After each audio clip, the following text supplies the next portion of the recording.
Hello students, पिछले lecture के अंदर हमने मैथ्स का चैप्टर नंबर 3 के 3.1 के कुछ सम्स किए। अभी आज हम 3.2 स्टार्ट करने वाले हैं। 3.1 के अंदर कुछ सम्स मैंने आप लोगों को भी करने के लिए दिए थे, उसमें से कुछ सम्स के जैसे सम्स इस 3.2 के अंदर भी आने वाले हैं। तो अगर आपको उसमें समझ में ना आया हो तो इसमें आप फिर से वो सम्स समझ सकते हैं। तो 3.2 का फर्स्ट क्वेश्चन है, उसके अंदर दो फिगर दी गई, उसके अंदर कोई एक एंगल है x, उसकी वैल्यू हमें फाइंड करनी है। यहाँ फर्स्ट फिगर के अंदर मैं आपको पहले इंटीरियर और एक्सटीरियर एंगल के बारे में समझा दूँ। तो एक ट्रायंगल है, ये ट्रायंगल के जो अंदर के एंगल्स हैं उन सभी एंगल्स को बोला जाता है इंटीरियर एंगल्स, और इसके जो बाहर एंगल हैं x 125 और ये 125, इन सभी एंगल्स को बोला जाता है एक्सटीरियर एंगल्स। हमेशा कोई भी इंटीरियर और एक्सटीरियर एंगल का जो सम है वो हमेशा 180 डिग्री होता है। मतलब ये एक एंगल और इसके अंदर वाला ये जो भी एंगल होगा उन दोनों का सम हमेशा 180 डिग्री होगा। ओके, सो ये चीजें ध्यान में रखते हुए, ये चीजें दिमाग में रखते हुए हम आगे के सम कम करेंगे। एक फर्स्ट फिगर को सोल्व करते हैं। यहाँ पे हमें x की वैल्यू क्या है वो हमें फाइंड करना है। तो जैसे मैंने बताया स्टूडेंट्स किया, ये दोनों एंगल का जो सम है वो 180 होगा और ये दोनों एंगल्स का सम भी 180 होगा। तो इसके ऊपर से ये दोनों एंगल्स क्या होते हैं वो हम फाइंड कर सकते हैं। So let's start. मैं पहले इन एंगल को नाम देता हूँ। इसे मैं नाम देता हूँ एंगल 1, इसको नाम दूंगा एंगल 2 और इसको नाम दूंगा एंगल 3। ओके, आप कुछ भी नाम दे सकते हो। आप ABC नाम देना तो ABC नाम भी दे सकते हो। अब ये एंगल 1 और ये 125, ये दोनों का एडिशन करने पे हमें आंसर मिलेगा 180 डिग्री। सो इसे मैं लिख रहा हूँ एंगल 1 और 125, इन दोनों को सम करने पे हमें आंसर मिलेगा 180 डिग्री। इसमें से अगर एंगल 1 को सब्जेक्ट बनाओ, 120 को अगर ऑपोजिट साइड जाने दूंगा तो 125 माइनस हो जाएंगे। 180 में से अगर आप 125 माइनस करोगे तो आपको आंसर मिलेगा 55 डिग्री। सो ये जो एंगल 1 है वो 55 डिग्री। इसी तरह से 125 को 180 में से माइनस करने पे हमें एंगल 2 मिलेगा। इसी तरह से एंगल 2 प्लस 125, इसके वैल्यू भी 180 डिग्री होगी। इसको भी ऑपोजिट साइड जाने दे तो माइनस होगा, तो एंगल 2 की वैल्यू हमें मिलेगी 55 degree. So angle 2 is 55 degree. हमने ये दोनों एंगल्स को फाइंड कर लिया, पर अभी भी हमें जो मेन चीज फाइंड करनी थी x, वो तो हमें मिल जाएगी। तो x फाइंड करने के लिए क्या कर सकते हैं हम, पहले हम ये थर्ड वाला एंगल फाइंड करेंगे। थर्ड वाला एंगल मिल जाए तो फिर तो हमें पता है कि इन दोनों का एडिशन 180 होना चाहिए, उसमें से x को सब्जेक्ट बनाकर हम सोल्व कर सकते हैं। बट फर्स्ट हमें ये एंगल 3 फाइंड करना है, उसके लिए भी सरल फाइंड करेंगे। तो स्टूडेंट्स से ट्रायंगल के अंदर के दो एंगल्स हमें मिल चुके हैं, इंटीरियर एंगल्स हमें दो मिल चुके हैं, थर्ड वाला बाकी। यानी वी नो दैट कोई भी ट्रायंगल के लिए तीनों जो एंगल है उसका एडिशन होता है 180 डिग्री। तो उसी चीज को हम यूज करने वाले हैं।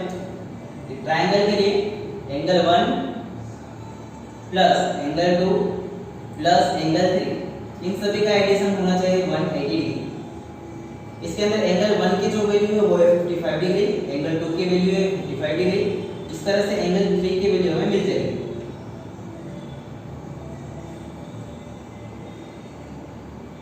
प्लस 55, इसका आंसर होगा 110 डिग्री। ये 110 ऑपोजिट साइड पे जाएगा तो माइनस हो जाएगा। 180 में से 110 माइनस करने पर आंसर आएगा 70। So angle 3 is 70 degree. तो इस तरह हमें एंगल 1, एंगल 2 और एंगल 3 मिल गए। बट अभी x तो बाकी है, तो अभी इजीली फाइंड कर सकते हैं। ये वाला एंगल हमें मिल चुका है 70 डिग्री, तो अगर ये 70 है तो ये कितना होगा, तो 180 में से आपको ये नंबर माइनस करना पड़ेगा। तो इसे सोल्व करते हैं हम। x plus angle 3 equal to 180, क्योंकि ये इंटीरियर और एक्सटीरियर एंगल है तो इन दोनों का एडिशन हमेशा 180 डिग्री होगा। या फिर आप ऐसा भी याद रख सकते हो, कोई भी एक स्ट्रेट लाइन है और उसके दो एंगल्स है, तो ये दोनों एंगल है उसका एडिशन हमेशा 180 डिग्री होगा। तो ये जितने भी हैं सभी इसी तरह से, ये स्ट्रेट लाइन इसके दो पार्ट, ये स्ट्रेट लाइन इसके दो पार्ट है, ये स्ट्रेट लाइन और इसके दो पार्ट, उन सभी का एडिशन 180 डिग्री होगा। सो x प्लस एंगल 3 की वैल्यू 70 डिग्री, ये 70 डिग्री ऑपोजिट साइड में जाएगा तो माइनस हो जाएगा। 180 में से 70 माइनस करने पे आंसर मिलेगा 110 डिग्री। सो एंगल x है वो है 110 डिग्री। अब ये सेकंड फिगर, इसके अंदर हमें 1 2 3 4 5 साइड्स वाले फिगर दिए, मतलब ये पेंटागन है। ओके, इसे पेंटागन बोलते हैं। इस पेंटागन के अंदर ये 60 डिग्री एंगल है, एक्सटीरियर एंगल, ये एक्सटीरियर एंगल x, ये एक्सटीरियर एंगल 70, यहाँ पे इस तरह से दिया, मतलब ये 90 डिग्री एंगल है और ये भी 90 डिग्री, ये दोनों राइट एंगल्स हैं। इसके अंदर में x की वैल्यू क्या है वो हमें फाइंड करना है। तो सबसे पहले हमें ये फाइंड करना पड़ेगा, कोई भी पेंटागन है तो पेंटागन के सभी एंगल्स के अंदर के एंगल्स का सम क्या होता है। तो पहले मैं सभी को नाम देता हूँ। इसको नाम दूंगा angle 1, angle 2, angle 3, angle 4 and angle 5। तो उसके लिए कल हमने एक फॉर्मूला सीखा था स्टूडेंट्स, सम ऑफ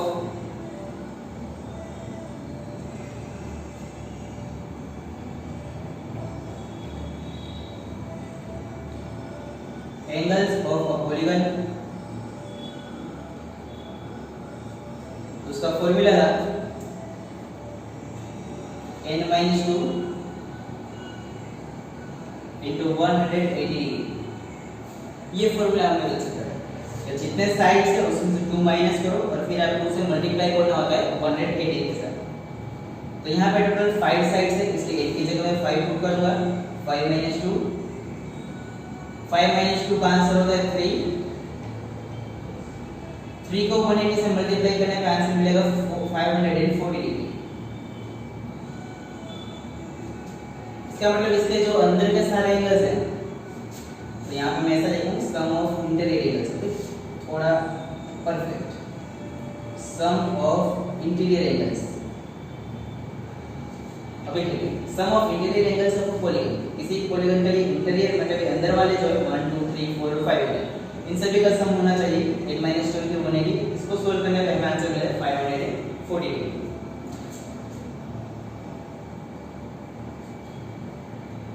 अभी आगे, अभी यहाँ पे एंगल 1 और ये 90 डिग्री, इन दोनों का एडिशन करने पे हमें कितना आंसर मिलना चाहिए 180 डिग्री।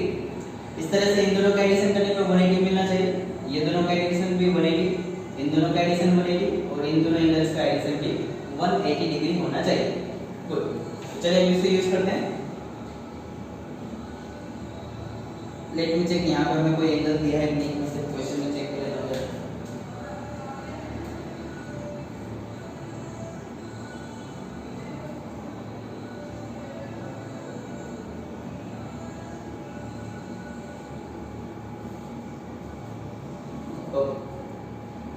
तो यहाँ पे बस कोई एंगल दिया नहीं, लेकिन क्योंकि ये 90 डिग्री है तो उसको हम बाद में सोल्व कर सकते हैं। चलिए उसे बाद में देखते हैं। तो अभी यहाँ पे अंदर के सारे एंगल्स का एडिशन हो 540 डिग्री। अभी एक एक के बाद एक हम ऐड करते जाते हैं। एंगल 1 और ये 90 डिग्री, इन दोनों का एडिशन होना चाहिए 180 डिग्री। सो एंगल 1 प्लस ये 90 डिग्री, इन दोनों का एडिशन होगा 180 डिग्री। इसको हमें बाद में यूज करना है, इसलिए मैं इसे इक्वेशन 1 नाम देता हूँ। इस तरह से ये दोनों एंगल का एडिशन भी 180 होना चाहिए। So angle 2 plus 70 degree, angle 2 plus 70 degree equal to 180 degree. इसे नाम देंगे इक्वेशन नंबर 2। इस तरह से इन दोनों एंगल का एडिशन भी 180 होगा। Angle 3 plus x equal to 180 degree. इस तरह से इन दो एंगल्स का एडिशन भी 180 डिग्री होगा। तो स्टूडेंट्स अगर कोई भी दो एंगल का एडिशन 180 है, उसमें से एक 90 है तो दूसरा ऑफ कोर्स 90 डिग्री ही होने वाला है, राइट। तो हम ऐसा लिखेंगे एंगल 4, ये वाला अंदर वाला एंगल 4 है, वो हमें पता है कि 90 डिग्री है, बट बाकी के सब हमने नाम लिखे हैं तो वहां पे हम नाम लिख रहे हैं। और ये 90 डिग्री है, इस वजह से बाहर के एंगल भी ऑटोमेटिक 90 डिग्री ही हो जाएगा, तभी 90 प्लस 90 180 होगा। तो यहाँ पे क्वेश्चन में कोई एंगल नहीं दिया, बट वो हमें खुद से थिंक करना है कि अंदर का एंगल 90 डिग्री है तो एक्सटीरियर एंगल भी 90 डिग्री ही होगा, तभी उनका सम 180 डिग्री हो सकता है। So angle 4 plus 90 degree equal to 180 degree, ये इक्वेशन नंबर 4। इससे सब ये last equation angle 5 plus 60 degree equal to 180 degree, ये हो जाएगा इक्वेशन नंबर 5। अभी हम क्या करने वाले हैं, हम अभी इन सभी को ऐड करने वाले, सभी को प्लस करने वाले। तो अभी मैं लिखता हूँ एडिंग ऑल इक्वेशंस। तो मैं इन सभी इक्वेशन को ऐड कर रहा हूँ, तो किस तरह ऐड होगा, angle 1 plus angle 2 plus angle 3 plus angle 4 plus angle 5। अब इन सभी की value 90 plus 70 plus x plus 90 plus 60, ये सभी हो गया। अभी इक्वल टू 180 180 180 180 180, ये 180 डिग्री 5 टाइम है, तो 180 मल्टीप्लाई बाय 5, इन सभी का एडिशन करने का आंसर हो जाएगा 900 डिग्री। सुन में इन सभी को 180 प्लस 180 प्लस 180 प्लस 180 प्लस 180, तो वो हो जाएगी 900 डिग्री।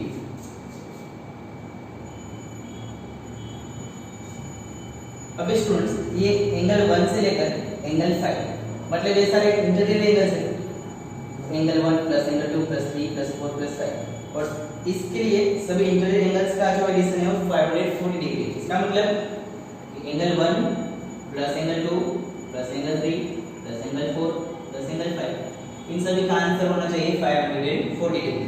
तो इतनी जो टर्म है उसकी जगह पे मैं लिखूंगा 540। सो इन सभी एंगल्स का सम होगा 540। अब इन सभी का सम करके देखते हैं कितना होता है, 90 70 90 और 60। तो 90 90 180 डिग्री, उसमें 70 प्लस कर ले तो 250 और ये 310। अभी एक x बचा हुआ है और इक्वल टू के सामने की साइड बचा हुआ है 900। 540 और 310 इन दोनों को प्लस करेंगे तो 5 प्लस 3 8, ये हो जाएगा 850 डिग्री। 850 ऑपोजिट साइड पे जाएगा तो हो जाएगा minus. So x equal to 900, इन दोनों को ऐड किया हमने, फिर उसको ऑपोजिट साइड जाने दिया। अभी 900 में से हमें 850 डिग्री माइनस करना है, तो उसका आंसर होगा 50 डिग्री।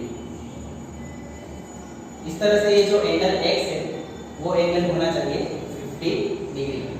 तो इस तरह से हमने फाइंड कर लिया कि जो एंगल x है उसकी वैल्यू होगी 50 डिग्री। इसके बाद अभी क्वेश्चन नंबर 2। क्वेश्चन 2 और क्वेश्चन 3 के अंदर हमें कुछ एक्सटीरियर और इंटीरियर एंगल्स और उसके साइड्स फाइंड करने हैं। क्वेश्चन 2 है कि किसी एक पॉलीगन के अंदर 9 साइड्स है, उसका एक्सटीरियर एंगल क्या होना चाहिए। तो स्टूडेंट्स अगर किसी भी पॉलीगन के लिए आपको इंटीरियर एंगल फाइंड करना है तो इसके लिए फॉर्मूला ये है n - 2 * 180। पर अगर क्वेश्चन है एक्सटीरियर एंगल, तो हमेशा याद रखिए कि एक्सटीरियर एंगल जो है वो 360 डिग्री होता है। तो इसके लिए फॉर्मूला यूज करेंगे, each exterior angle equal to 360 divided by number of sides। तो अगर टोटल कोई भी एक्सटीरियर एंगल का एडिशन 360 डिग्री होता है और कितने साइड्स है उसको डिवाइड करोगे तो उससे मिलेगा आपको हर एक एंगल कितनी साइड्स का है, राइट। तो फॉर्मूला के अंदर वैल्यूज पुट करना है, 360 एज इट इज, उसको डिवाइड करेंगे हम 9 के साथ, डिवाइड करने पे आंसर मिलेगा 40 डिग्री। तो इस पॉलीगन के अंदर हर एक एंगल है वो 40 डिग्री का होगा। सेकंड क्वेश्चन, इसके अंदर सेकंड क्वेश्चन के अंदर आई थिंक 15 साइड्स थी शायद, बट लेट मी चेक 15 किया है। यस 15 साइड्स है सेकंड क्वेश्चन के अंदर। ओके, तो सेम फॉर्मूला यूज करेंगे हम, each exterior angle equal to 360 degree divided by number of sides। 360 as it is, यहाँ पे नंबर ऑफ साइड्स है वो 15 है। अब इसके अंदर डिवाइड करने का आंसर हमें मिलेगा 24। यहाँ पे सभी जो एंगल्स है उसका मेजरमेंट होगा 24 डिग्री। आपको एक एक्स्ट्रा चीज बता दो कि मान लो इस इक्वेशन के अंदर इंटीरियर एंगल पूछा होता तो मैं ये स्टेप यहाँ तक करता, फिर लास्ट में क्या करता, मैं इसको 180 में से माइनस कर देता, क्योंकि मैंने अभी आपको पढ़ाया था इंटीरियर और एक्सटीरियर एंगल का एडिशन 180 डिग्री होता है। तो इसका अगर इंटीरियर एंगल फाइंड करना है तो होगा 140 डिग्री, क्योंकि 40 को 180 में से माइनस करने पे आंसर 140। इस तरह से इसका फाइंड करना है तो इसको भी आप 180 में से माइनस कर सकते हो। थर्ड क्वेश्चन, यहाँ पे एक्सटीरियर एंगल 24 दिया हुआ है, तो कितनी साइड से वो फाइंड करना है। इस फॉर्मूला को अभी थोड़ा सा चेंज करना पड़ेगा। नंबर ऑफ साइड से अब इस तरफ आ जाएंगे और एंगल है वो इस तरफ चला जाएगा। तो number of side equal to 360 degree divided by each exterior angle, तो ये होगा 360 degree divided by exterior angle की मेजरमेंट है 24 और 360 को 24 से डिवाइड करने पे आंसर आएगा 15। तो इसके अंदर टोटल 15 साइड्स है, बट ये दोनों क्वेश्चन एक दूसरे के बिल्कुल ऑपोजिट है। अगर आप ध्यान से समझो, इसके अंदर 15 साइड्स थी तो 24 का एंगल है, और इसके अंदर उल्टा क्वेश्चन है, 24 एंगल तो कितनी साइड्स है 15। Fourth question, interior angle is 165 degree, तो उसके अंदर साइड्स कितनी होगी। तो सेम फार्मूला यूज करेंगे हम, बट यहाँ पे एक चीज ध्यान से देखनी है कि यहाँ पे इंटीरियर एंगल दिया गया है, तो फर्स्ट ऑफ ऑल हमें उसे कन्वर्ट करना पड़ेगा एक्सटीरियर एंगल में। तो exterior angle equal to 180 minus interior angle.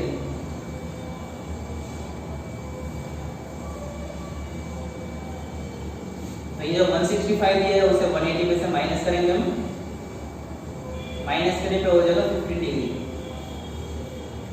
अभी एक फॉर्मूला यूज करेंगे हम, number of sides equal to 360 degree divided by each exterior angle. तो 360 डिग्री डिवाइडेड बाय 15, तो इसका आंसर आएगा 24। तो इसके अंदर टोटल 24 साइड्स है।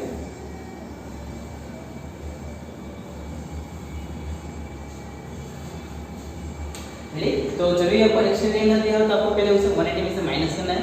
इंटीरियर एंगल दिया है तो आप डायरेक्ट फॉर्मूला यूज सॉरी गलत बोल दिया मैंने। अगर एक्सटीरियर एंगल दिया है नहीं दिया आपको तो पहले फाइंड करना पड़ेगा, और अगर एक्सटीरियर एंगल ही दिया क्वेश्चन में तो आप डायरेक्ट फॉर्मूला यूज कर सकते हो, राइट।